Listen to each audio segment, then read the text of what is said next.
Well, good morning, everyone. We're ready to begin. Lama Losang, thank you again for joining us this morning. Please turn the wheel of Dharma for the benefit of sentient beings. Well, yes, thank you. We got off to a little shaky start, but as they say, all's well that ends well. I think that is a Shakespeare thing, isn't it? I'm not sure which comedy or tragedy that came from, but it sounds like Shakespeare, all's well that ends well. So here we are together once again, and I'd like to begin by welcoming all of you and Lama Kathy and the Columbus KTC. I'm delighted to have the opportunity to meet with you again. Some of you have been meeting right along. We are on number 6, I guess that is today, which has to do with geomancy, Feng Shui. That's a same thing, different word. Geomancy is kind of an English word, and the Feng Shui is a Chinese word meaning wind and water. And it is a very rich history in Feng Shui, and it is always considered important. I think even Milarepa in his cave was considering the Feng Shui in the direction that his opening of his cave was, and that all monasteries are always considered Feng Shui. I think Jamgon Control at KTD said something about the location of the monastery. So those considerations are always important in terms of the well-being. But we're going to go over specific things for Feng Shui, primarily for health and healing. And as we said, this is the 6th of 8, the 8 golden 8-petal lotus. We began with meditation, and some of you have been here through the entire teaching, which is great. But if there's someone new, welcome. And these are consecutive, are in succession or in order of the importance in a certain way. And all the physicians were trained in this way. But I think all people should be trained in this way. So we're bringing this as a Dharma teaching. But what makes it, excuse me, a Dharma teaching is to cultivate the attitude of bodhicitta in whatever we do. We bring whatever we do to the path, and that has to be, the foundation of that is our loving kindness and compassion, which leads ultimately to our Buddhahood. But also we have to think about the well-being of others. So we begin with meditation. That was the first one. And of course, all of you are familiar with meditation as Buddhist practitioners. But that is the number one thing. We have to tame our mind. As the Buddha said, you know, we begin with cultivating virtue and avoid wrongdoing and taming our mind. And that is done through the practice of meditation, the shamatha, you know, making the mind workable and stable, and vipassana. Once we have that stability, we can really see the nature of our own mind and can rest in that state. So we study, practice, and the teachings of the Buddha. The second one was Tai Chi the Qigong. So we have to make the body strong. It is good to be long-lived. It's good to have good health. Of course, we meditate with our mind, but it also affects the body. So keeping the body strong allows our mind to be more strong as well, and vice versa. So our healing really begins with our mind and our view. All of the many 84,000 different ways that we can distort the mind, and the Buddha taught 84,000 remedies to that, begins with the mind and our view. So with that meditation, we strengthen the body through Tai Chi and Qigong. And something we do every day generally is eat. So diet and nutrition, what we put in our body is also important. We don't want to poison our body with all kinds of things that are not conducive to its well-being. So we study that as well. And that's a day-to-day thing. So we have to know what is good and what is not good. And that is somewhat based on our constitution, but there are some general things that we talked about in that session of diet nutrition. The fourth is massage or, body work. We can do acupressure. We can do different aspects of massage to help the flow of qi and blood in the body. We talked about those things. The fifth one that we did last time was I Ching and Mo. And I gave some examples from my life, how I use the I Ching, which has been a useful tool, and Mo, which is the Tibetan way of prognosticating or divination that is useful. And again, we use it for the benefit of all beings and to cultivate an understanding and wisdom that comes out of, this, our meditation and our attitude to create, loving kindness and compassion for all beings. We can use it in that way to benefit beings.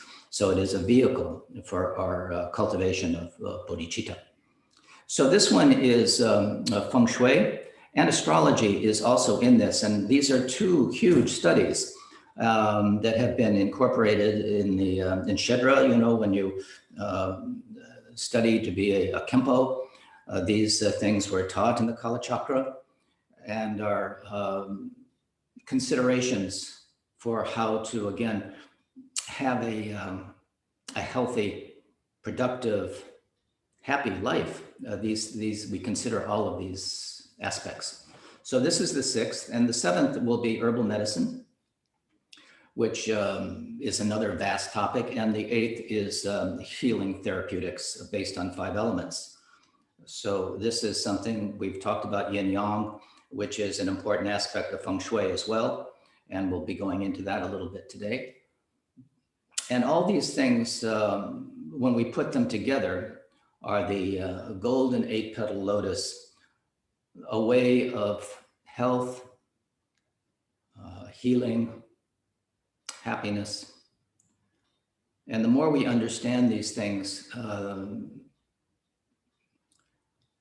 the healthier we'll be in body, mind, and spirit. So we will continue our investigation of this 8-petal lotus with Feng Shui, and just a little bit on astrology, because that is, again, a vast topic, but it is part of the 5 element system. When we look at the fire, the earth, the metal, water, wood, there are planets, the personal planets and outer planets that affect our body, but it's a very individual thing based on your astrology, personal astrology. So the ancient astronomers, notice these things and have made certain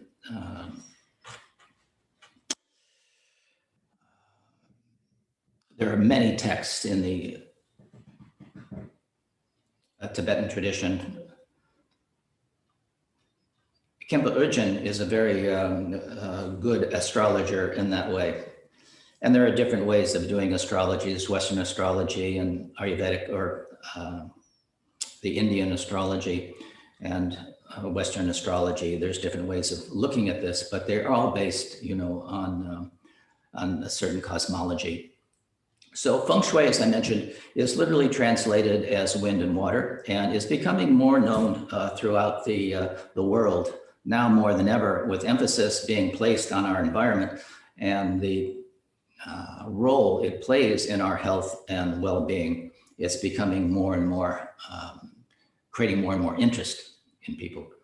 So this ancient wisdom can be a resource, as it is said, to improve our health and the quality of our lives and the planet. We have to take care of Mother Earth. So this can be applied, to architecture, to interior design, to gardens, water, features. All those things were considered where we live. So there's the macrocosm and the microcosm. And we have a very wonderful planet here if we can keep it healthy, and a very specific place where we live. we just had a tropical storm in Gainesville and through Florida. And this place where our center is, the Gainesville Karma Thigzum Choling, is very high, elevated. And for Florida, that is a good thing because all around us, there has been lots of flooding because this storm dumped a lot of water. And you may have seen, I think it was on Good Morning America, someone told me that Gainesville was highlighted, and the flooding that went on here are one of the special features of this area is our springs and rivers, and they are all exceeding their banks and have flooded out many houses that, I don't know if you've ever been in a flood, but if that enters your house and people are it's a number of feet of water in their house, it destroys everything. It has to totally be redone. The molds in Florida are a health hazard. And so people are suffering as a result of this. It was a hurricane, it was downgraded to a tropical storm and a hurricane again, but it definitely dumped a lot of water. So this aspect of Feng Shui is, you don't want to live in a low-lying area that is prone to flooding, obviously. The consequences are devastating. So this is Feng Shui. And when you look at building a house, you have to look at that. So as we were saying with the monasteries, to be at a high level, to have a mountain, to the north to protect you from winds, the northern winds, and to have a stream in front, that is all part of Feng Shui analysis. And a good Feng Shui practitioner will look at all those things and look at the health of the plants in the area, the animals in the area. Do they look? So this is just these different schools of Feng Shui focus on different aspects, sometimes on cycles and the times and cycles of time and space. That's where the Kala Chakra comes in, which is about that, including studies of magnetic energy or ley lines, as they're called.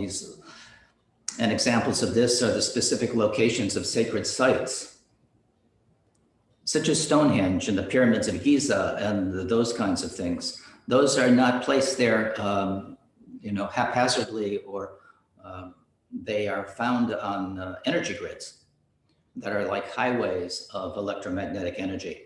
It's like the meridians of the body. We spoke about the meridians, which move the chi and the blood in our bodies. But the earth also has a life force, and the energy moves in a very particular kind of way. Some places you go, you just don't feel good there. The chi is not good. And the plants reflect that. The trees are dying, and the animals look puny and aren't healthy. They don't have a good coat. So you can tell. And the Feng Shui practitioner will look at that to see the wildlife, to see how things grow. And that's really how it started. There are different schools, and the early schools, people just wanted to know how they could grow better rice. And how the farmers were very close to the earth and would ask the Feng Shui practitioner, which were like priests, to come and assess the situation and how can they grow crops that are sufficient both for the community and as a source of livelihood. It was very important.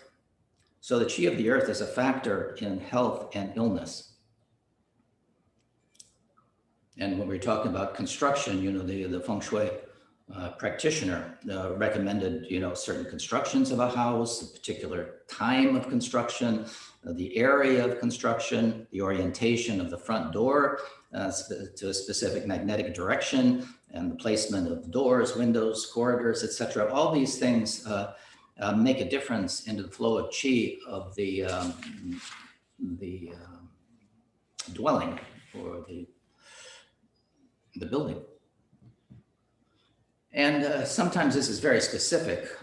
We were talking about astrology, to the specific energies of the inhabitants. they may be low in earth or deficient in earth in terms of their charts and need more earth energy or more fire energy or more water energy.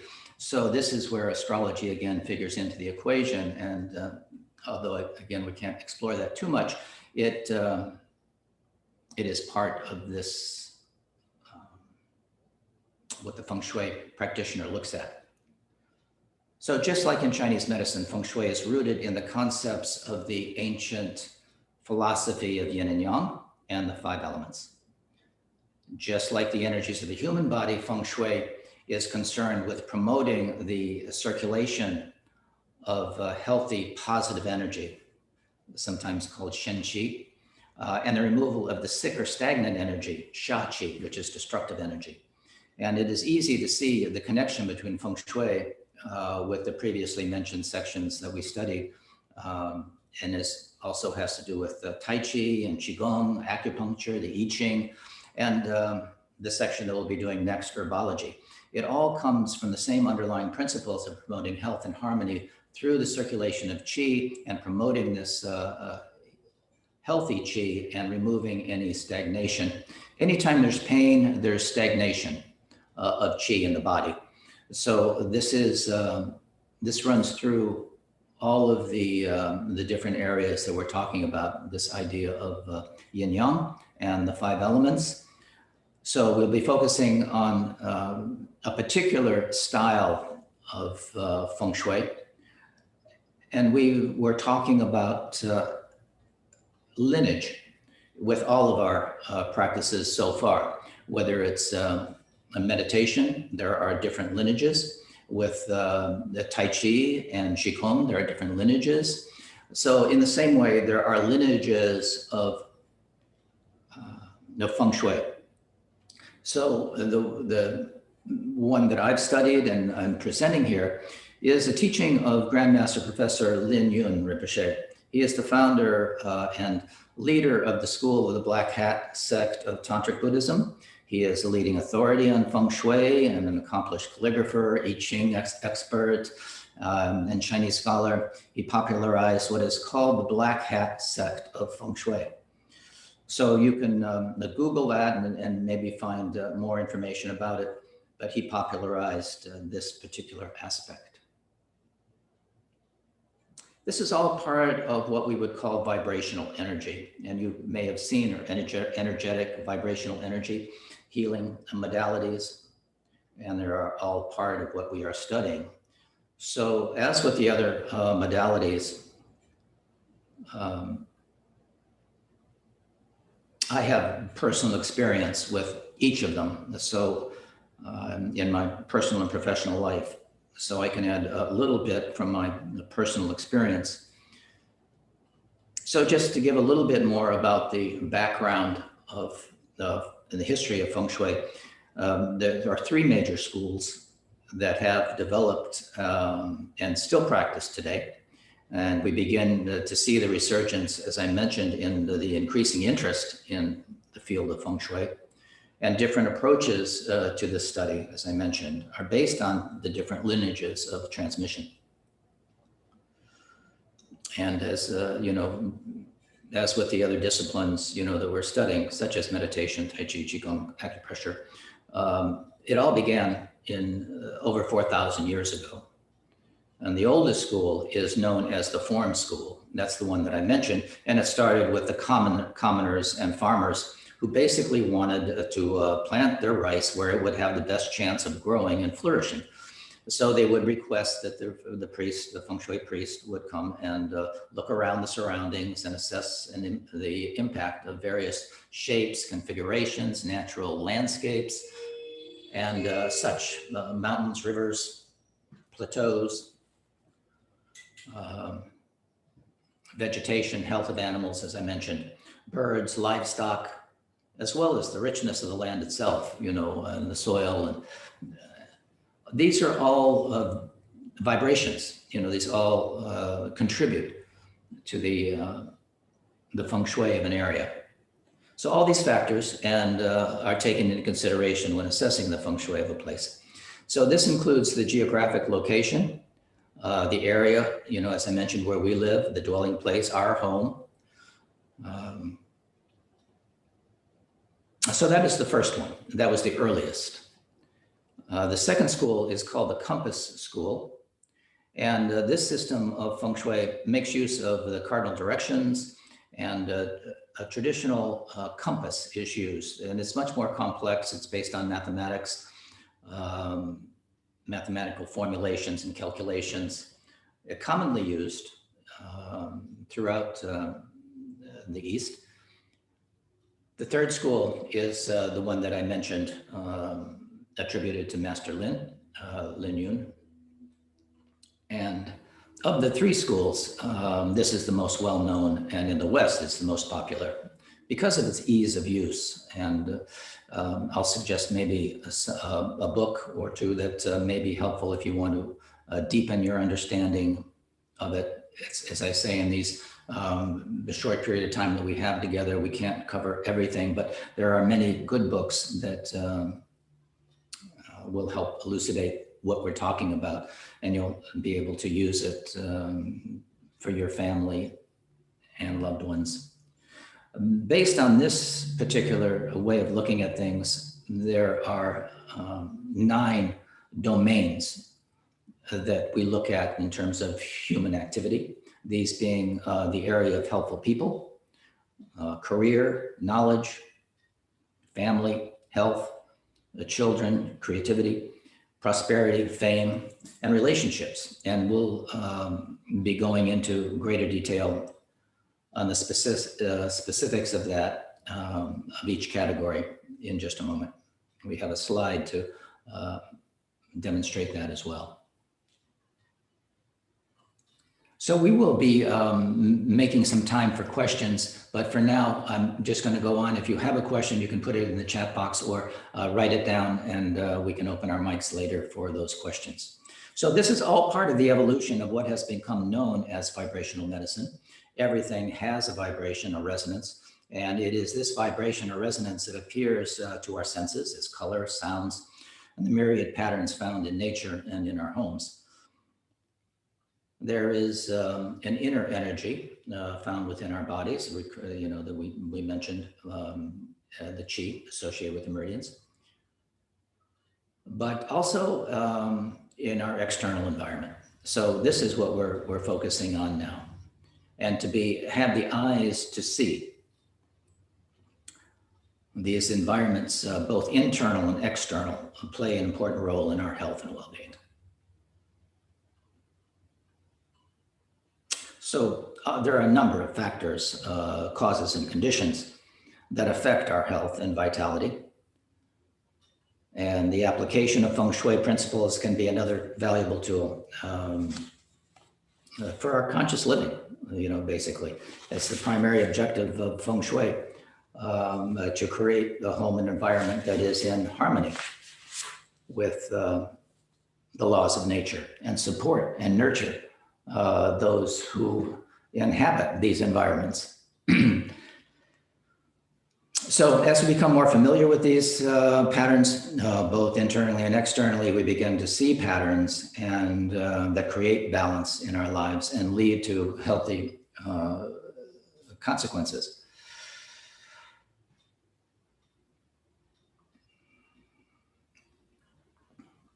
And also the negative consequences leading to illness and dis-ease. So our focus on this 8-petaled Lotus teaching is primarily on health and healing. So by learning to understand these vibrational patterns, we can better understand the causes leading to physical, emotional, mental, spiritual disbalance or dis-ease.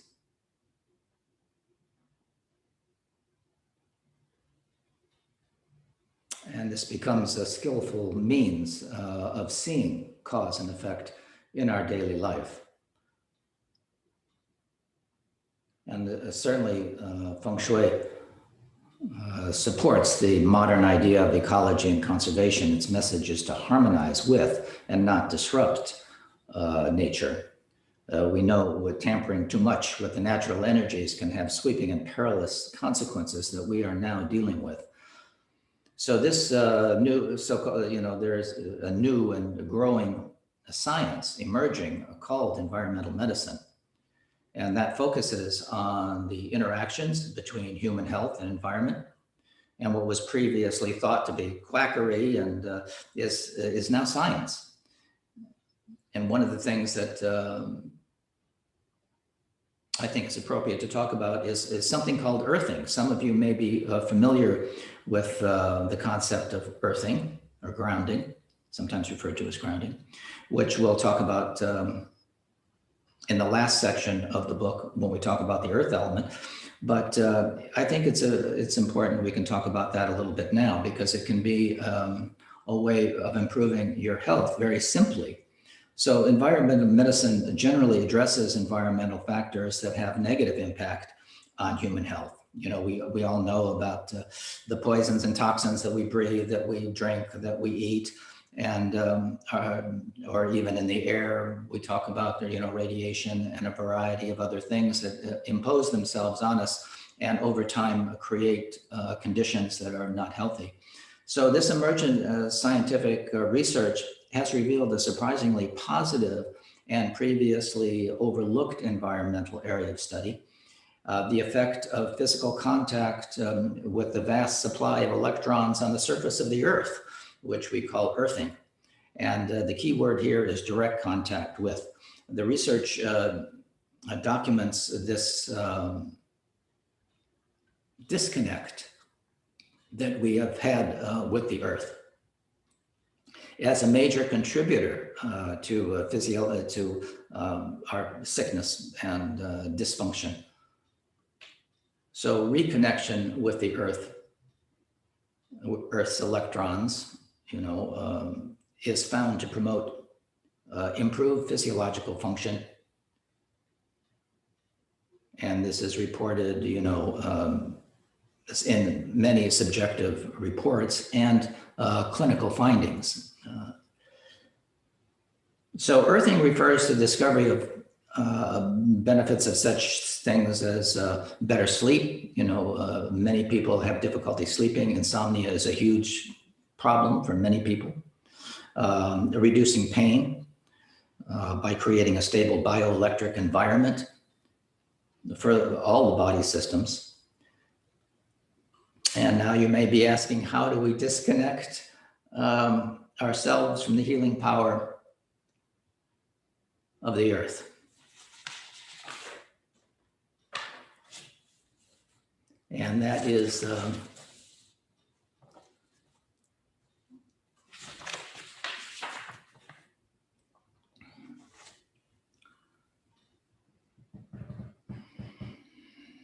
let's see.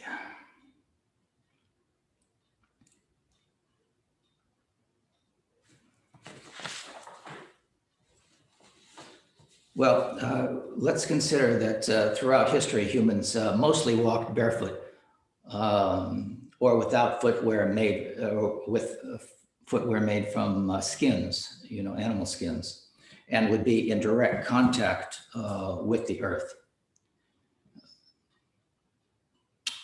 So without shoes or, through these animal skins that we wear, Native Americans, moccasins, for example, use that kind of footwear, or sleeping, on the ground. There's an abundant free electrons were able to enter the body, and we were able to discharge the negative energies. And our bodies are very much electrically conducive and receptive to the Earth's electrons. It's so walking on the beach or walking barefoot is, if you could do that for 20 minutes, maybe we can't do it for 20 minutes every day, but if you have the opportunity, one of my favorite things is to walk on the beach. Although I'm inland in Florida, it's an hour or so to the beach. That is one of my favorite things to do, and always feel better as a result of doing that. So that is a way. So you probably have heard the term grounding. So this is a way that we make contact with the earth, the healing power of the earth. And we can harmonize with the electrical potential, the chi of the earth, and bring balance and harmony to all the organs, tissues, and cells. Unfortunately, in our modern lifestyle has increasingly separated us from this natural balancing and the primordial flow of chi from the earth. For decades now, we have increasingly worn insulating rubber or plastic shoes, which instead of the traditional leather or barefoot.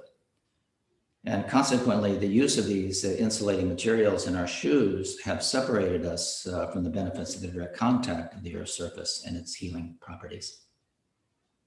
So the researchers are now telling us about the dramatic rise in chronic illnesses, immune disorders, inflammatory diseases, insomnia, infertility, stress, anxiety, the list goes on. Depression and a host of modern diseases are due, at least in part, to the disconnect from Mother Earth. So that's a relatively simple fix to a lot of things. And I encourage you to do your own experiment and see how that is. So for the health and the health of our planet, we must become environmentalists ourselves and get out and back to nature and walk barefoot on the earth or grass or beach for 30 minutes a day is what the research says. If one could do that, there'd be tremendous physiological improvements. One of the teachers, cardiologist by the name of Dr. Sinatra, some of you may be familiar with him, a leading cardiologist, recommends this to his patients because it reduces blood pressure and has a blood thinning effect as well, reducing blood viscosity, which leads to heart attack and stroke. And our teacher, some of you are familiar with our wonderful teacher, Tai Chi the Rinpoche, in his book, Relative World, Ultimate Mind, explores this further, the whole idea of geomancy and astrology. So we mentioned that the word geomancy is equated synonymously with Feng Shui. So I encourage you to take a little time to reconnect with the earth.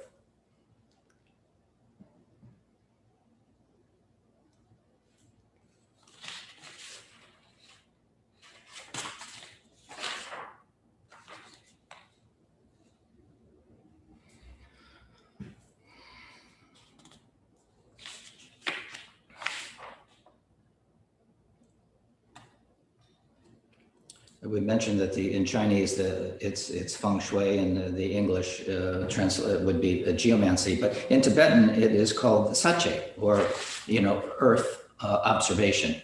And Rinpoche, Tai Chi the Rinpoche, goes on to say that many possible ways to fulfill the physical, mental, and emotional, spiritual requirements of life,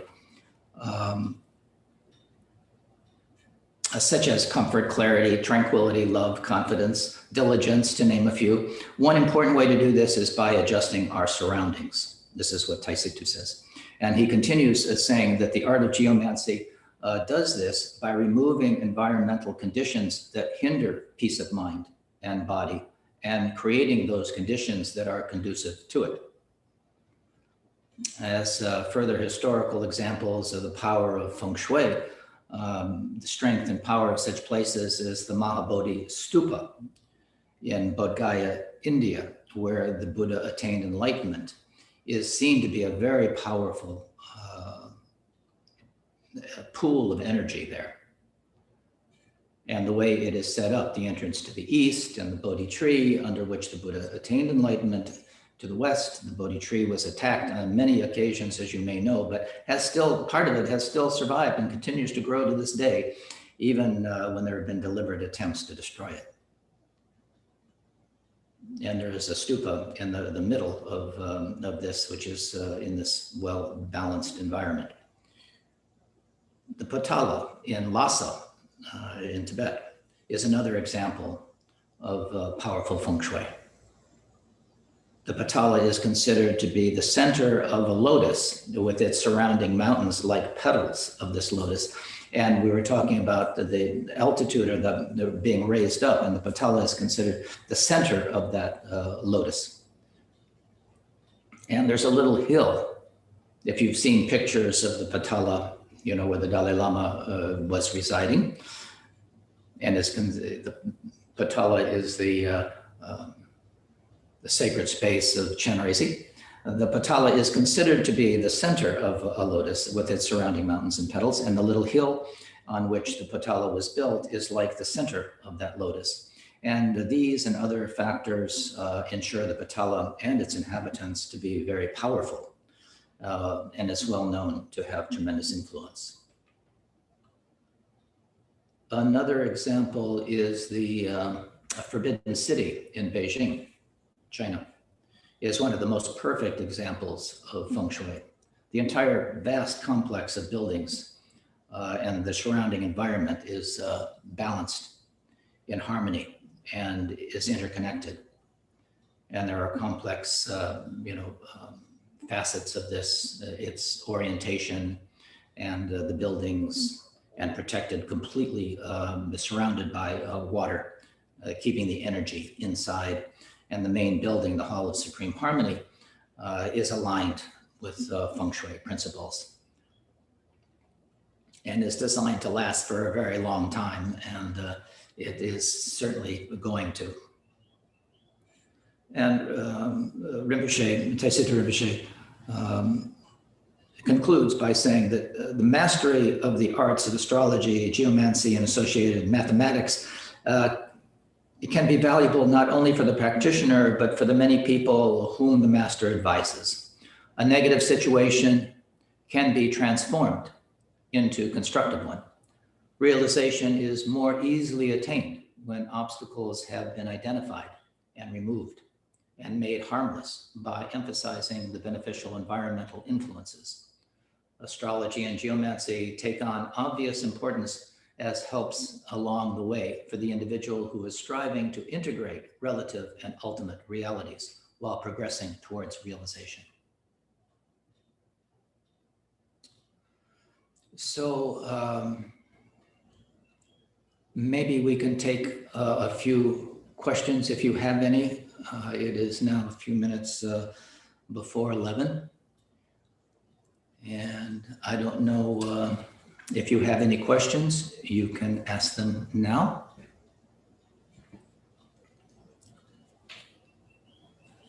Are any of you familiar with or practice Feng Shui, or have any familiar with Feng Shui? Lama Losang, I just want to remind everyone that you will need to unmute yourselves in order to ask a question verbally, or you can type it in the chat. Thank you.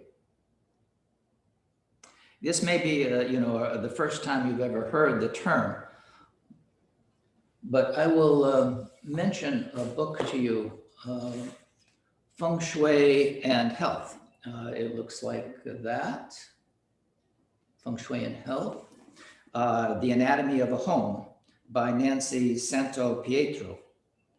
This is using Feng Shui to disarm illness and accelerate recovery and create. So that is, I can recommend this book to you as a well-written and comprehensive kind of text in the same manner that we're talking about. She's also a student of Professor Lin. I have a question. Yes, please. Well, a few questions, actually. This is Michael Brennan. As far as a shrine goes, our Dharma shrine, are there particular directions the Buddha should be facing, or the main statue on our shrine should be facing? Is there a certain orientation when we sleep? What would be the best area to put our head in when we sleep? So those two questions to begin with. I'm going to address that when we look at these 9 different areas. It is more, has to do with the construction of your house and the orientation of the house, where the entry is and where your shrine is in relationship to the rest of the building, more so. Thank you. We'll look at that when we come back from our break after these questions. Another question, sir, is you you mentioned about the planets and their association with Feng Shui and their influence on us, Yes. and how they're associated with the 5 elements. When I look at your 5-phase energetics chart, I think that's what it's called. Yeah. I don't see any planets listed on there. No, they're not listed on there, but we'll go over them today. Oh, thank you. Okay. If that's an interest to you, yes, we will do that.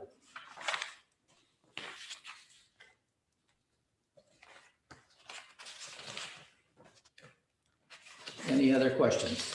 Lama, there's a question in chat asking if you would be able to repeat the 9 domains you mentioned.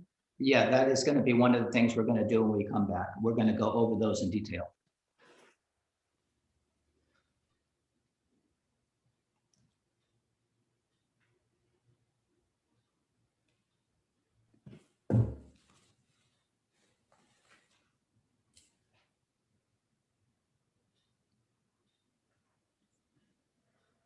That is an important thing. You're going to see one of the slides we have, and if you have a diagram of your house, I mean, all houses are not square, but we'll superimpose a drawing. If you would like to do that, you can, if you have some architectural rendering of where you live, you superimpose it over this slide that we're going to see, and then you'll see where these different areas are, and there may be certain areas that are actually missing, and what you can do about that. There are certain Feng Shui cures and other things that we can investigate at that time to take care of those missing places, or places if you're particularly interested in wealth, where your wealth corner is, or self knowledge and self-cultivation, where that center is, and you want to have certain, you don't want to have dead plants there or other kinds of things that are creating a negative energy. So that is the next thing we're going to do. We'll be talking about the Feng Shui Wheel of Life and these different 9 areas of interaction.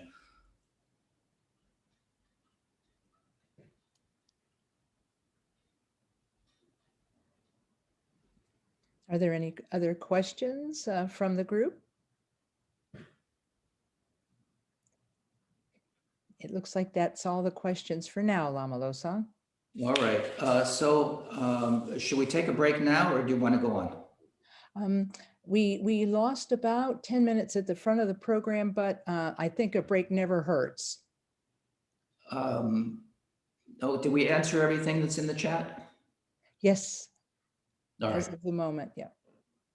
All right, let's take a short break, stretch your legs, and then we'll come back. And Lamala, if you would be prepared to put up the slide when we come back. There's 2 of them. I think maybe the last slide I gave you would be good. Okay, very good. We'll be taking, Lama, did you want it to be 3 minutes, 5 minutes, just a tiny break here? Yeah, just 5 minutes is fine. Okay, very good. And we're going to be taking just about a 5-minute break so people can get up, move around a little bit, and then we'll come back at, let's see, it is currently 56 minutes past the hour. So we're going to come back in just about the top of the hour, or a minute past. So thank you. Thank you. Very good. Pausing the recording. Okay.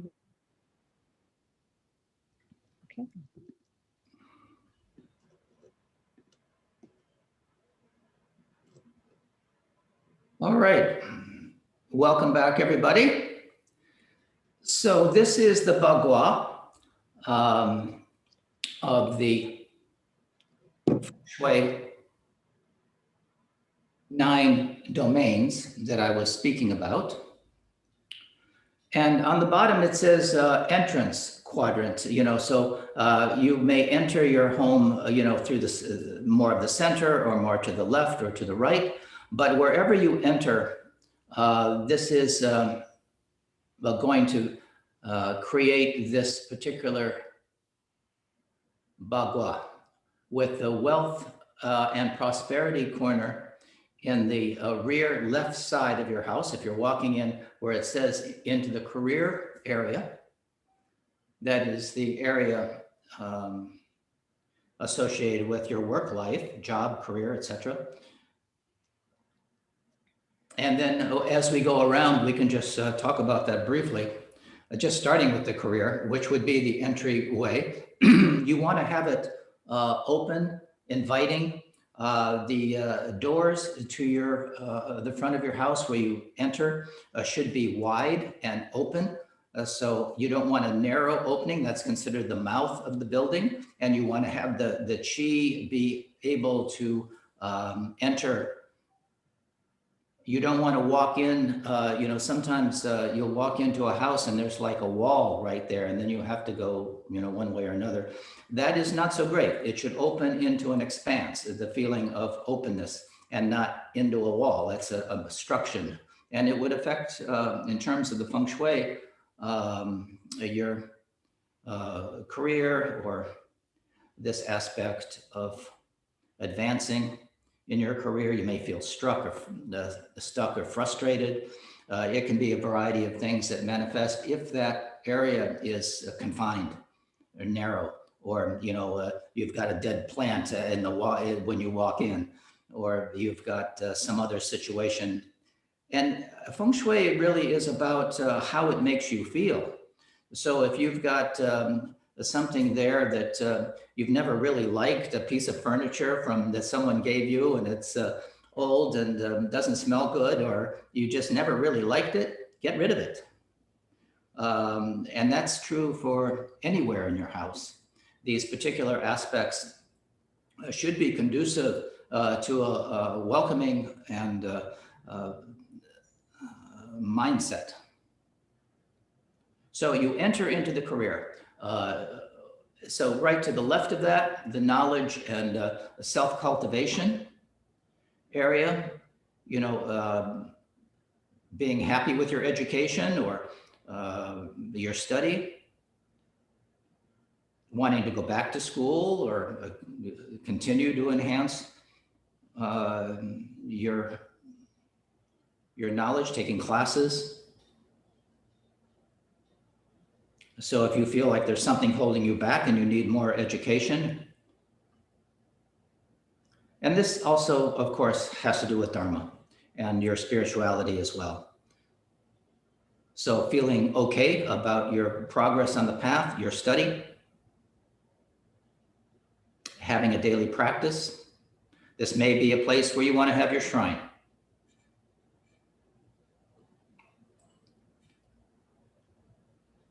So as we go up to the middle left, the family, health and family, unresolved sibling energy or parent issues or unresolved loss, grief. Unfortunately, there are a lot of dysfunctional families that are still a source of emotional pain for many, stuck in the past. So look at this area. And so having pictures of the family that bring good feelings to you. We'll talk more about these in a moment, but then the upper left-hand corner, as we mentioned, your wealth and prosperity. Your finances, are they okay? Are you open to receiving abundance? Energetically, can you accept and receive gifts? Self-esteem, money. Some people are not good at receiving or don't feel like they're worth it. And no, I'm not worth having a raise, or, there's lots of variations on that theme. So the sense of everyday abundance and prosperity.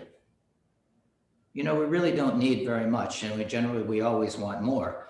But what does it take to pay your bills and to be comfortable? You don't have to have $1 million in the bank to feel okay. So the middle upper, the fame and reputation quadrant or section, it has to do with your reputation, what you are known for, your expertise, how you want to be in the world, how you want to be seen in the world, your success in life, relationships, career also. So this is the fame and reputation area.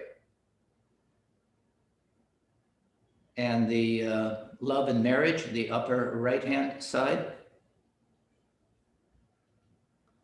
relationships, intimacy. You know, are you nurturing? Are you being nurtured? Loving, supportive relationships. Are you content? Are you happy with your relationships, with your marriage, with your relationships in all the different forms? We have a lot of relationships with siblings, with family, with workers, with, you know, we're interacting all the time. So, you know, sex life.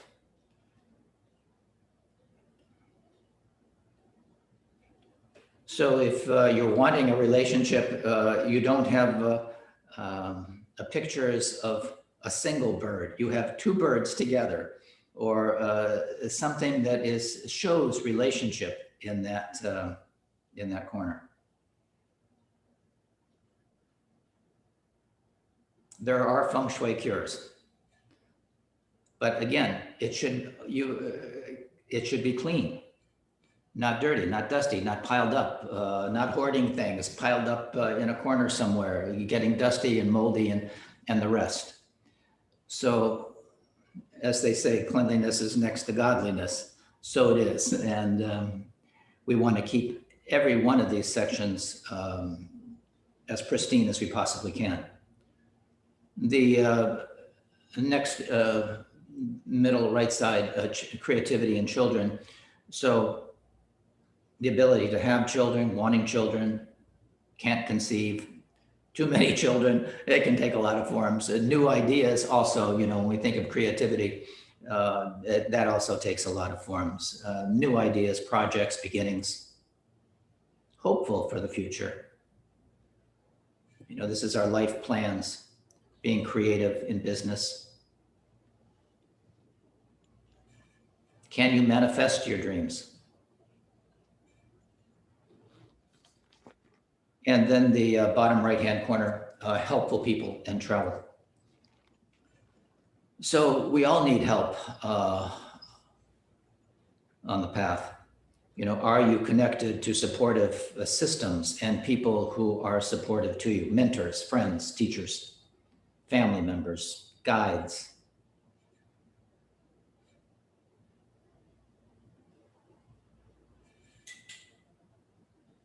Are you able to receive?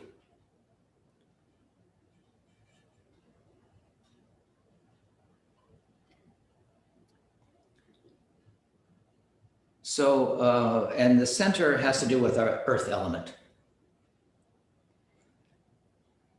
And this is, you know, how is your overall health? Mental well-being, emotional stability. Are you depressed? Is there malaise, anxiety, sadness? You know, do you get frequent colds, your immune system? Surgeries, allergies, chronic illness, immune system failure. This is Earth. And you'll notice that there are colors. So these colors are most conducive to that energy.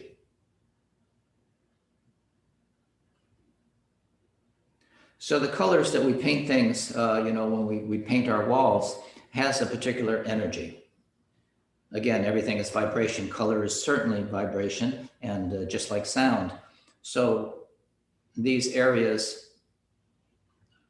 it doesn't mean the walls have to be that way, but you may want to add a piece of furniture or add a painting or add something that has those particular colors to accentuate the energy of that domain.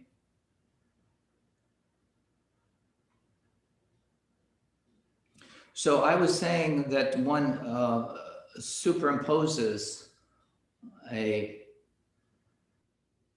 architectural design of your house and see where the different rooms of the house are and what it corresponds to and what is the condition of that house or that room. Is it well kept? is it a dumping off place for stuff? And what it relates to, consider that domain in your life and how it's going. And you may find that, that place where you have the roof leak that's getting moldy is creating a particular problem in that sector of your life as well. Now that may seem bizarre, but everything is connected. Everything has a particular quality. So to mention the planets, the relationship of the planets are really to your chart as well, specifically. But if we look at the 5-element system, fire is associated with Mars. Just to answer the question that we had about the elements and the planets. If we look at fire, it's Mars. If we look at the Earth, it's Saturn. If in the metal is associated with Venus, the water with Mercury, and the wood with Jupiter. So if we look at your chart and we see a particular lack in your natal chart, one might want to enhance the earth if there's not much earth energy, or the wood energy. If there's Jupiter is not well aspected, you can create a condition to enhance that.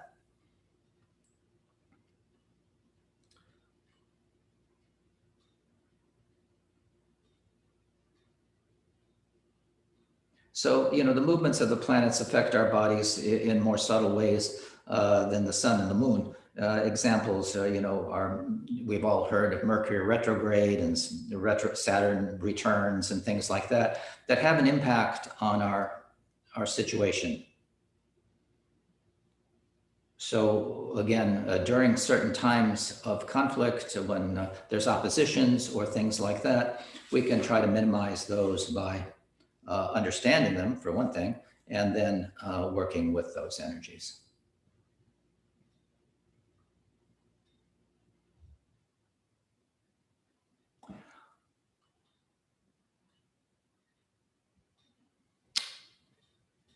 Maybe we should take a quick question about that, see if there's any questions about what we've just been talking about. Lama, I do have a question, and I don't know how we can really, my house is not set up the way this square is. Is there some way that you can do, like put things in different places or something to make up for that? You don't put it in different places.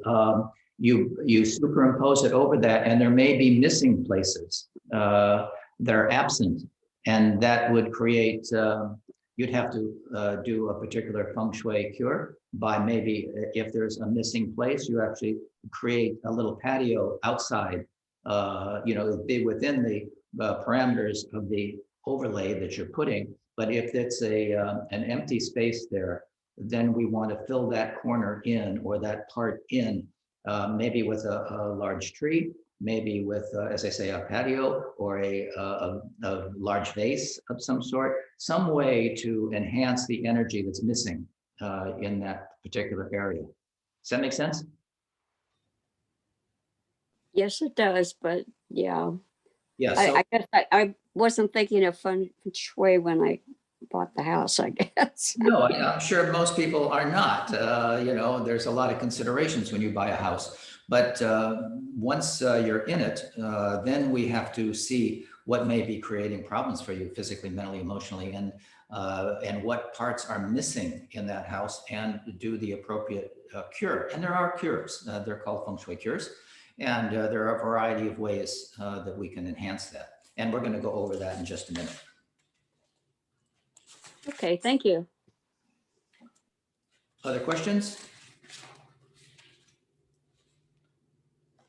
All right, let's go a little bit more in detail. You can, that was our visual. Does everyone understand what I mean by putting the overlay of your building over this?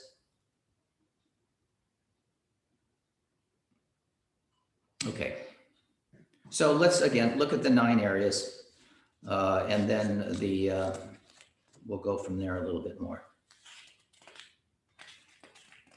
So the fame area, once again, the fame area of the wheel is located in the middle on the top.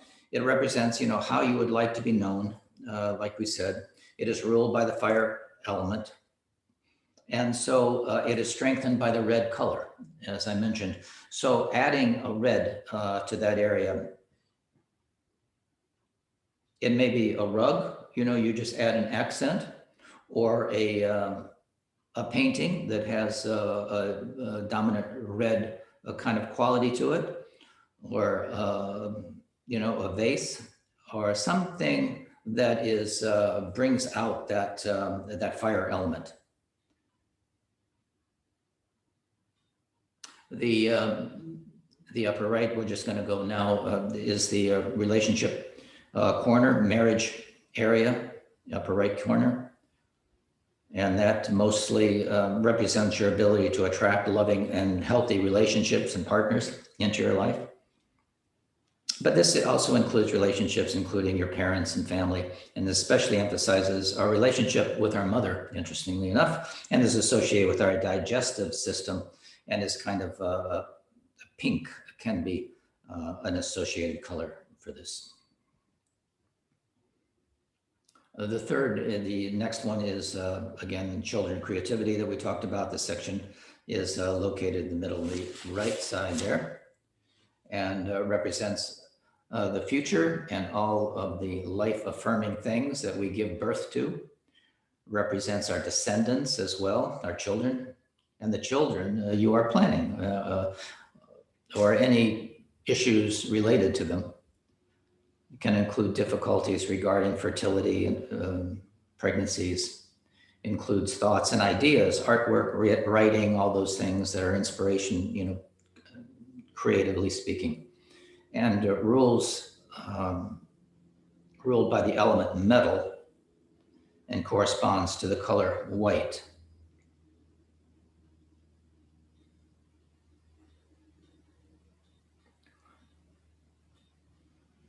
And in the body, it relates to our mouth and teeth.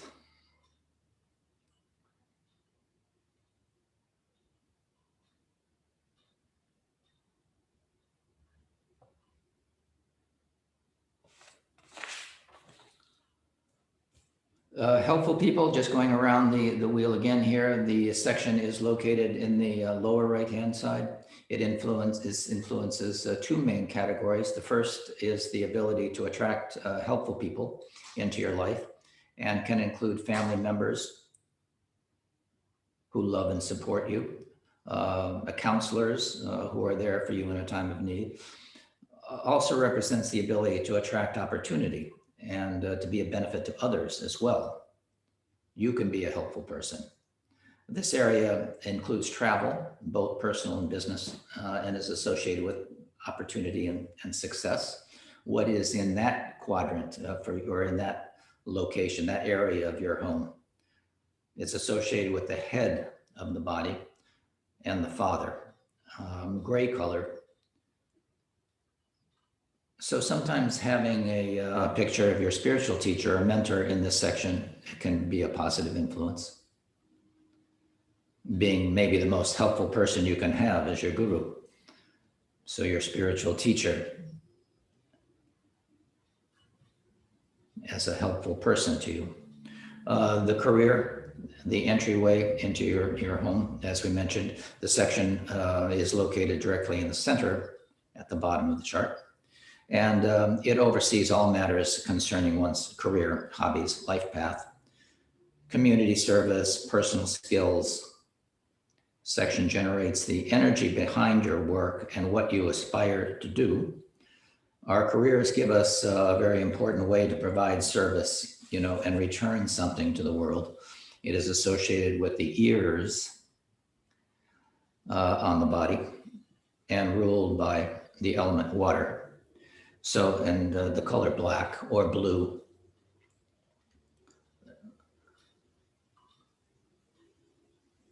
when we get to the last section, the 8th section, we'll be going over these correspondences of the elements in much more detail, but this specifically has to do with the Feng Shui, these colors. The knowledge, spirituality, the next section.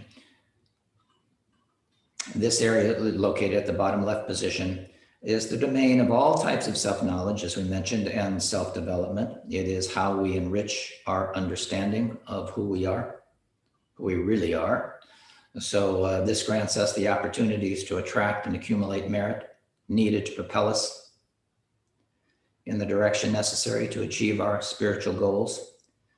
This section supports all learning and educational aspirations. And this area is associated with the hands of the body. Also, it doesn't have an elemental color, but is associated with blue mostly. So as I mentioned, this may be a place where you would put your shrine.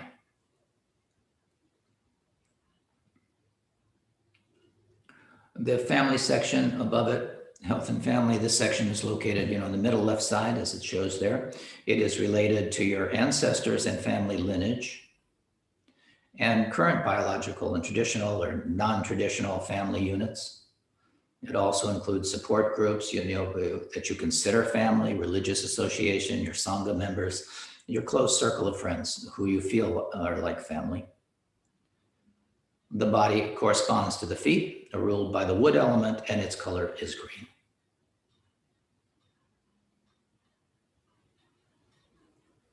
So wood, this would be a place, to put plants or things, but you have to make sure that you keep up with them. You water them appropriate, they get enough sun, and their vitality is maintained.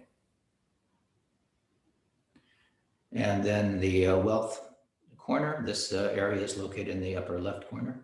It generates the chi that draws on the energy that oversees finances and all the things that we associate with wealth.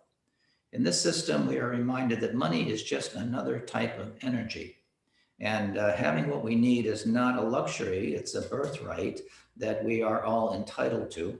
Wealth and power are often linked together, and this grants us the capacity for healthy power and releasing the unhealthy power that can come with wealth and influence.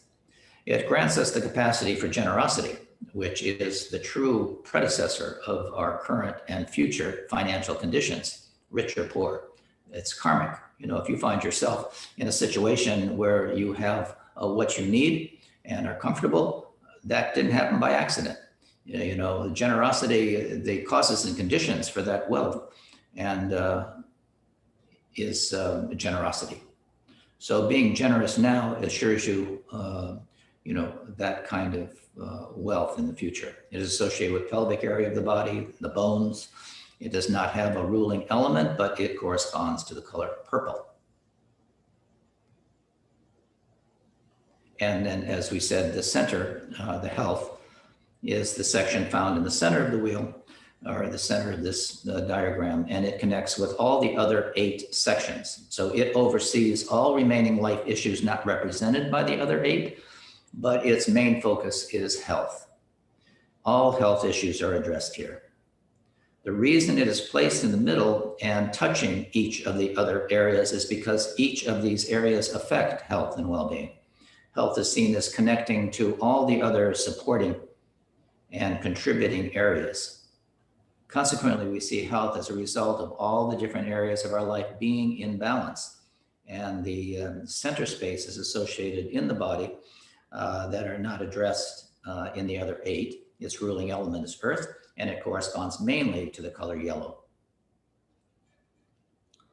So these 9 areas and those corresponding aspects can be located by superimposing, as I say, the bagua or the map, the floor plan or layout of your home, apartment, office space, or whatever we're assessing in order to determine the position of the bagua currently on your space. So once you've established the entrance, you place that bagua or diagram over the diagram. So this is like acupuncture for your home, basically. And the cures are like, well, as previously mentioned, that acupuncture assesses the patient's energy that flows in the channels called meridians, as we've talked about. These passageways carry the qi, the vital life force, to every cell of your body. If this energy is out of balance and either deficient or excess, sooner or later, illness and disease will follow. To bring the patient back to health, we need to balance, and the acupuncturists will adjust the flow of qi by tonifying deficiency or sedating an excess energy by placing, needles at particular places in the body to adjust that flow of qi. Using Feng Shui cures in the home, we are doing the same thing, adjusting the qi where it is imbalanced. We first locate the imbalance in the flow of qi in the home, and finding the blocked energy or the stagnant energy, we use the specific cure to remove the blocked or stagnant energy. The way the acupuncturist would use the needle in treatment, using needles or other methods to restore balance and harmony. So what are these cures, you might ask? And there are many books that have been written to address correct Feng Shui problems, how to correct Feng Shui problems where we live and can possibly affect our health and well-being. The book that I mentioned to you, Feng Shui and Health, The Anatomy of a Home, is a good example of that, so I recommend it to you.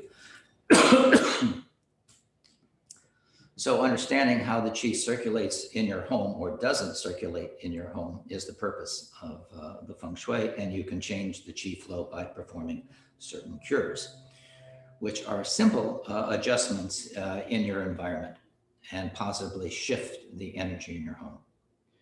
And let's briefly talk about these, some of these cures. And they can be light, it's important to have light so it's not a dark place. And, if a light burns out, a bulb goes out, replace it as soon as you can. That's not good Feng Shui to have burned out lights.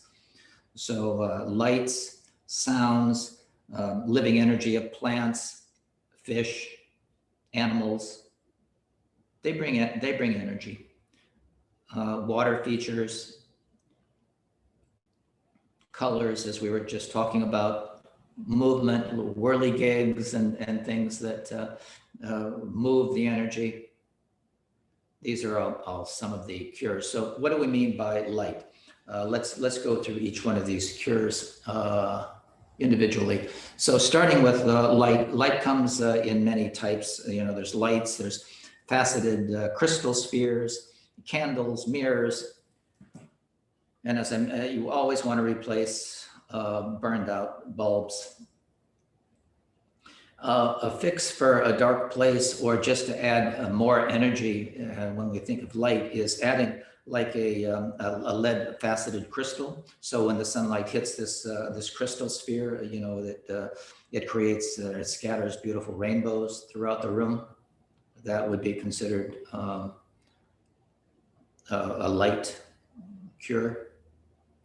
But having enough lights that when you want to have them, I have rheostats on all the lights here. I can dim them, I can bring them up, depending upon how it is towards the end of the day. We lower the light a little bit so you can prepare for sleep. You don't want to have, bright lights which interfere with your sleep and the melatonin of your body, which is a natural, we were talked about earthing and how it was as, early man is used to being by a fire at night and the glow of the red light. Now our computers and cell phones and the rest radiate blue light, which is daylight, and our bodies get confused. So as the sun sets, our body begins to produce melatonin, which is a natural hormone leading to sleep.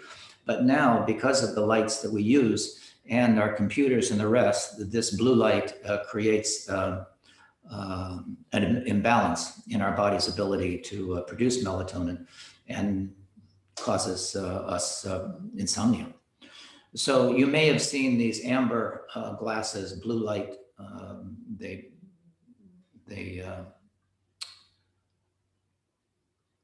You can wear the glasses if you're going to be, they're like sunglasses, but they're amber, and they change the blue light to a more amber color, so it doesn't have the same negative effect. So when we're talking about light, we have to consider one of the reasons you don't sleep is because you're on your computer too late at night.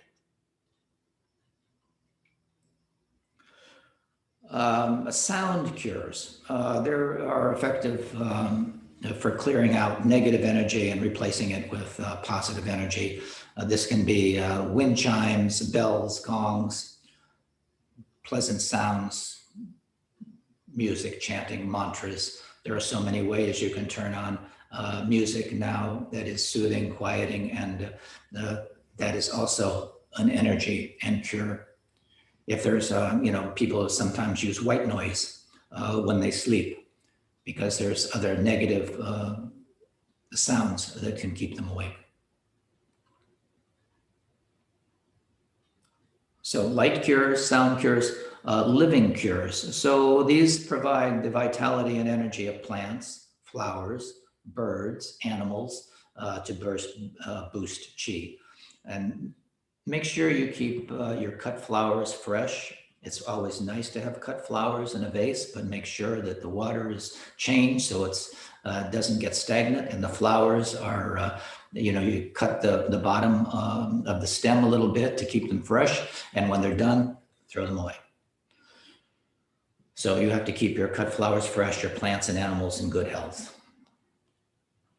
But you've probably seen the bamboo, for example, plants to consider are bamboo, jade plants. There's a money plant, a Linaria annua, that are used to put in auspicious. So in your wealth corner, you can put a bamboo or jade plant or something like that. Fish tanks are also powerful feng shui cures, but must be maintained properly. And there are certain numbers. Grandmaster Lin Yun suggests filling, fill your tank with 9 goldfish, 8 red and 1 black.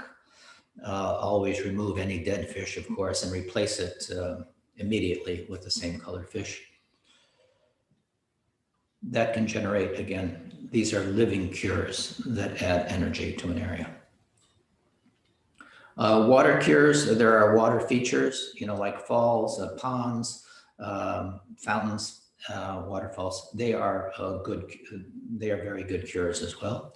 This is true overall, except in the Fame area ruled by fire, water will dampen the effect of your reputation. So there are some places where you don't want to counter the fire with excess water. This also includes ponds and pools. As with all water features, the clearer the water, the better your finances and clarity of mind, and patch leaks where chi can leak out, in plumbing or, any leaks in water, make sure you shore that up. And your bathroom, close the lid on your toilet, and even keep the door closed to the bathroom. So color cures, we went through the colors. The colors affect every aspect of our life. You are going to be attracted to certain colors. And again, some of that is based on your astrological predisposition as well. If you lack fire, you may be attracted to red. If you lack water, you may be attracted to blue, those kinds of things, which enhance that deficiency. So it can enhance your mood, your emotions, attitudes, mental outlook. We can adjust the energy of a room by painting the walls or by using color accessories, as I mentioned, to your furnishings and associated with the 5 elements. We can also use it to affect our own personal feng shui by the colors we wear. And again, you may be attracted to certain colors because of your constitutional predisposition. What colors are you attracted to? If we look at your wardrobe, what colors are in there and what colors are not in there? That can be very telling. There are mobile cures. These are mobile objects that swirl and move, stimulating the circulation of energy, relying on wind for their movement, and take many forms. For example, mobiles are excellent addition to move the chi and interest, like in a baby's room. You know, you put mobiles to attract their attention and get their brain moving too. So for example, mobiles are excellent for moving the chi and creating interest, like the baby's room. Flags and banners with emblems. So prayer flags, excellent source of cures for areas. So Nancy, when you were saying, you know, you may have empty space, hanging prayer flags would be a good way to move the chi and fill up those places that may be missing. Prayer flags, wind socks, you know, that for motion and color. Pinwheels, whirligigs, you know, these are inexpensive ways to enliven your garden or walkway. All these things are ways of enhancing the chi.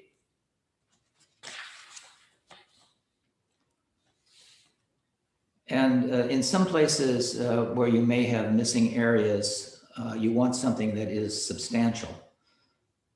So adding weight and added solidity, substantiality and stability in an area that is lacking. It can be a large, heavy rocks, you know, like a rock garden, or statues, large statues to strengthen a missing area in your home. It can even be an outbuilding, a greenhouse, a garage, a shed, something like that, a large potted plant or trees.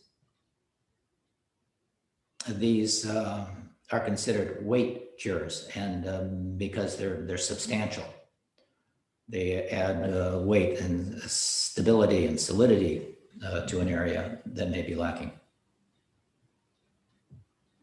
And other cures to expand, we can mention like sometimes you'll see hanging bamboo flutes, the power cures such as firecrackers, you know, to dispel negative energy. Talisman, you know, people wear certain things. That's gemstones, fragrances. You know, you can use incense, oils. Incense is another way of enhancing an area, and flower essences. And touch cures, you know, such as, you know, tactile materials, fabrics, soft fabrics, or art objects that are designed to be touched or held. So whatever appeals to you in that way, it can have a positive effect on the feng shui of an area.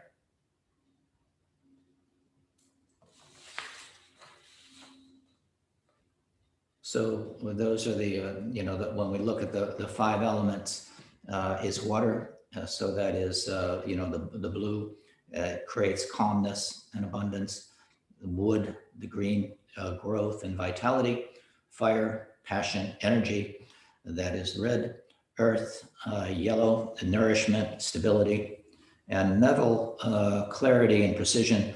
So again, adding, if you're adding metal, you can have a metal like table or crystals, or you know, a number of things that enhance that section.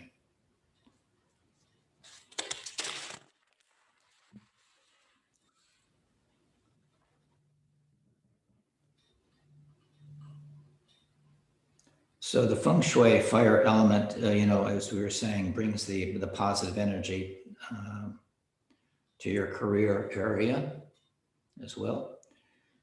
Okay, let's see, what else?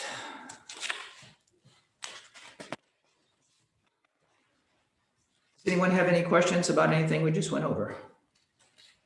It's a lot, isn't it? Do you think you have some ideas about how you can enhance an area in your home with these things that we just talked about?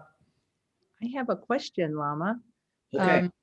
It's about the overlay and what the overlay shows us. I want to make sure I understood you properly. Yes. Are you to say I see you have 3 arrows at the bottom indicating the entrance quadrant. That's right. So then if we place our overlay over this, Now let's use an example. Can you see my little pointer here? Yes. Okay. And by the way, I am sorry if this pointer has gotten in the way. I don't know how to like undo it. Anyway, for example, my home, the entrance is here. Yes. So then would this career be here and everything be shifted over? No, you still go through the knowledge. You'd be going through the knowledge and self-cultivation door, and everything remains the same. Okay. The upper left-hand corner would still be the wealth corner, and everything would just be, you wouldn't shift anything except that you're going into the knowledge and cultivation segment there instead of the career. Okay. I have I live in an old fashioned house, and there's actually a glass window here. Yes. As you come in, there's a glass window. But I hung a multicolored protection cord, a large one, right here on the wall. It's not, it does have blue and green in it, but no black. Is the glass opaque? Can you see through it? No, you cannot. Okay. And about how many feet from the door is that? About about 4. Uh-huh. And what is on either side of that? Another room, a little room is on the living room, it has this little shape right here at the door. And the shape of the entryway is this size, it's just this little area. And then the entire living room is here and the dining room is here. So it might be good to put a mirror on that wall that you walk into, just on the side, so that you're attracting more energy and you have a feeling of expansiveness. It could be on either of the walls, but you want to expand that, open that area a little bit. And mirrors are often used in that way. And would a crystal, a faceted crystal, yes, it would. It would serve the same purpose? Yeah. Okay, thank you. That's a good feng shui fix for my place. I appreciate that. Thank you for clarifying the overlay and how that works. So thanks. Is it well lit there? I mean, is there? Oh yeah. Oh yeah. Well, there's a light overhead, but during the daytime, when all of the drapes are open, it's quite light. Good. Okay. Yeah. Hey, thanks very much for that, Lama. And other folks, if you have questions, you can type them into chat, or you can unmute your microphones and ask now. Lama, I'll be leaving at the top of the hour myself, but Chuja will continue to be your host through the remainder of the program if it runs over the top of the hour. Okay. Okay. Thank you, Lama. All righty. No, thank you.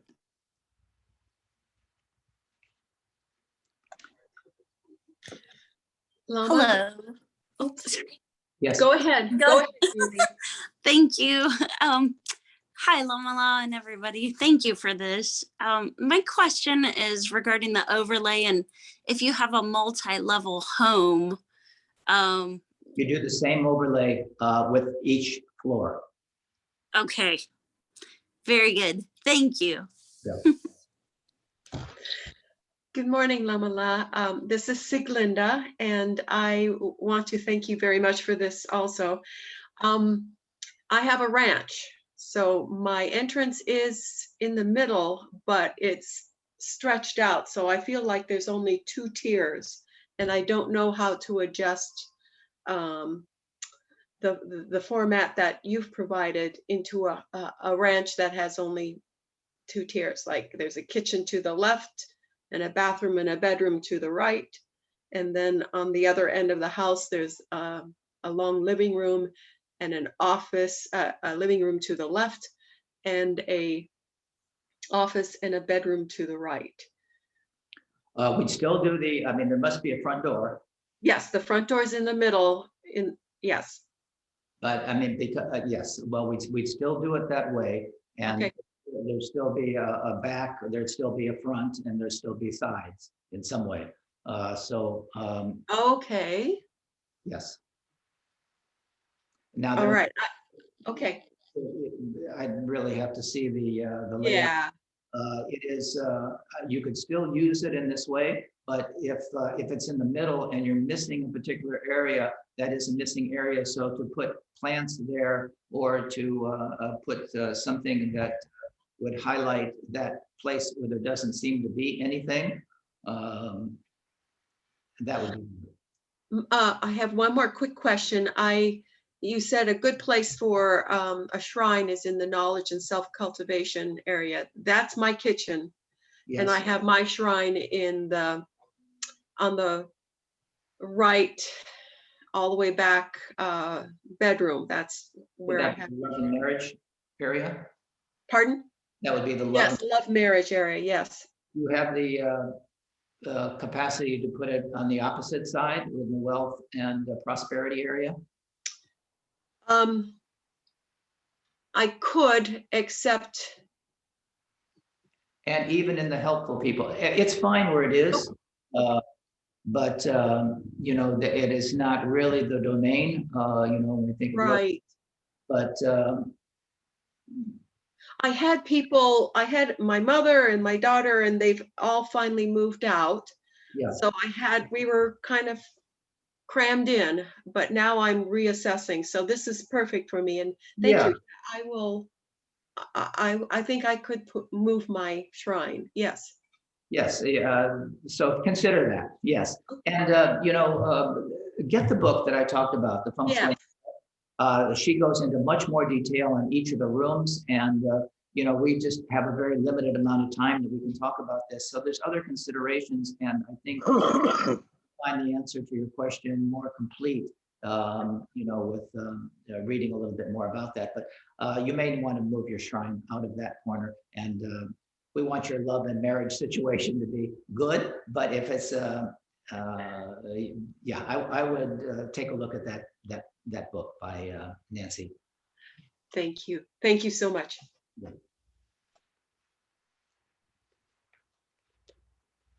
Lama, this is Michael Brennan again. Thank you again so much for all these teachings. So my shrine area, that's okay to keep it in that area? Yes, where is it? In the wealth and prosperity upper left? Oh yeah, that's fine. That's fine. Okay. That's actually where our shrine is in our KTC. Okay, and then what about, where's the bedroom on this chart, sir?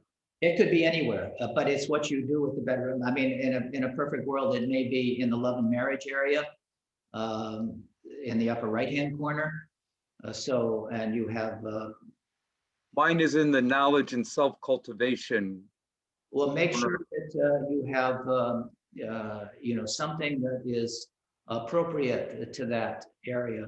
And if you have other opportunities, I don't want you to have to do a complete makeover of your house, but it probably would be better in the upper right-hand corner. Oh, well, my only choice, I mean, I have two bedrooms. One is either in the wealth and prosperity area where I currently have my shrine room, or in the knowledge and self-cultivation area.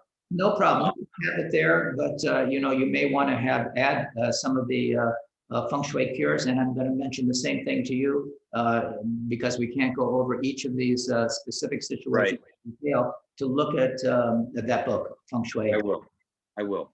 And I think that will give you the information you need, and the cures, specific cures that would really help promote the bedroom situation. Yeah. Thank you so much, Lama.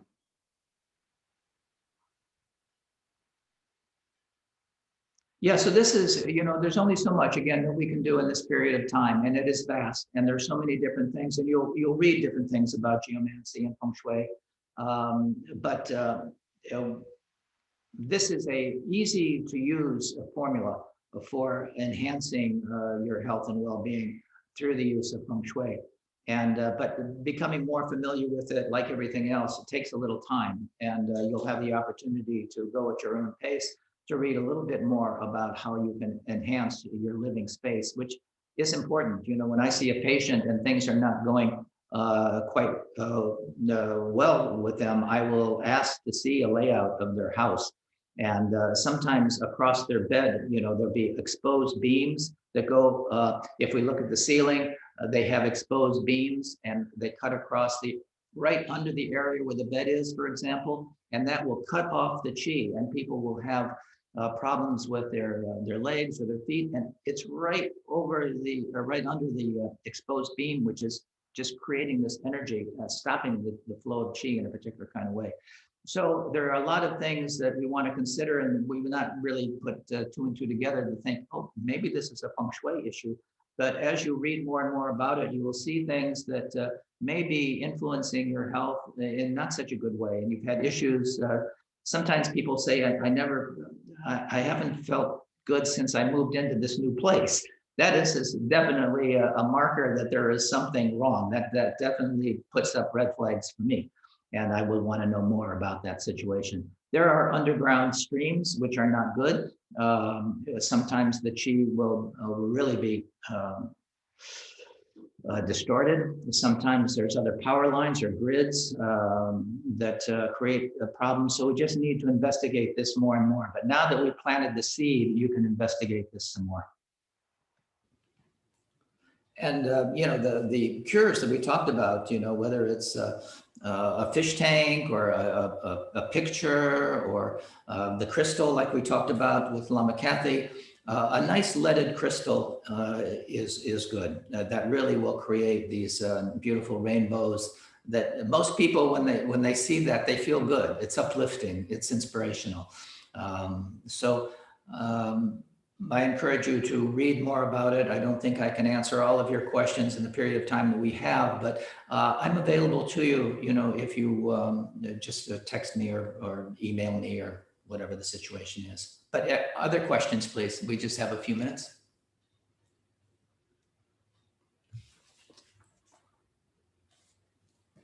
We did start a little later, so we can finish a little later, I think. If I know there's a lot going on today at the center.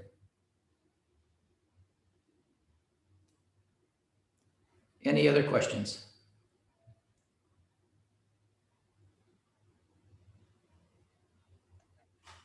This is Siglenda again. You recommended basically two books, Relative World, Ultimate Mind by Tai Chi Rinpoche. Yes. And then Feng Shui and Health, The Anatomy of a Home by Nancy Santo Pietro. Yeah, exactly right. All right. Thank you. Yes.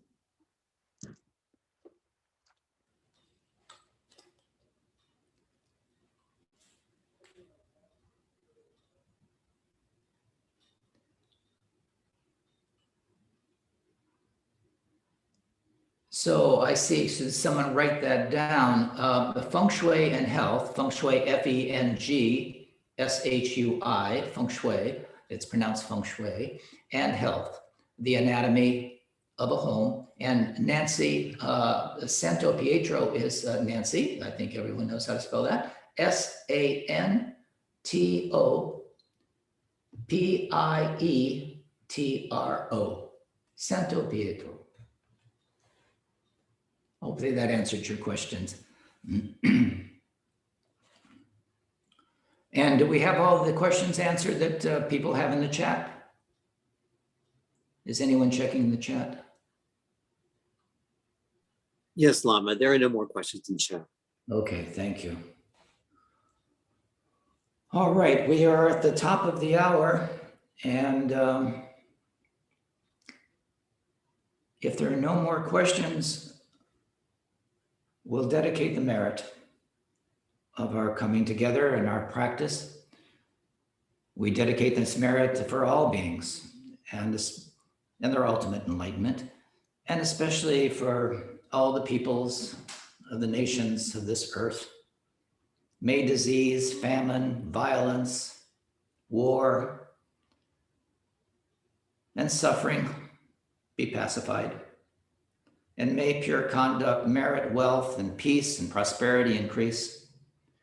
And may supreme good fortune and well-being, health and vitality always arise in the minds and hearts of all beings. May all of our wishes be accomplished in the most auspicious way. Teata Pensandria Awa Bodhinaya Soha. So with your practices, always dedicate the merit, and you don't have to have a canned kind of way of doing it. You can do it from the heart, with your impulse to benefit beings, and it can be a very natural expression of your love and affection and kindness for all beings. Make it your own. So I encourage you, of course, to keep your practice going and dedicate the merit. And see what you can do to improve the conditions of your home. And take a look at that. Hopefully you've learned a little more about how to do that, and it will benefit you and your family members and everyone who comes into your house in a beneficial way. So I think we'll close here. And thank you very much. I look forward to seeing you again. Our next event, we'll be talking about herbal medicine. And that is another vast topic, but I hope to see you then. Thank you for your attention and kindness. Thank you so much, Lama Losang. On behalf of everyone from Columbus KTC, thank you all so much for joining today. Lama, thank you so much for sharing your guidance and wisdom. And thank everyone so much for their continued donations to the continued building of Columbus KTC. Yes, please be generous with your contributions. They've come a long way, but we've got a ways to go yet too. And we appreciate your help with that. And it is great good fortune to contribute to this, because everyone who walks in there benefits from your contribution, and your merit is enhanced. And so please be generous. Thank you. Until we meet again. Bye-bye. Thank you, everyone. Bye-bye. Bye. Thank you. Thank you. Thank you, Lama. Yeah. Thank you, Lama.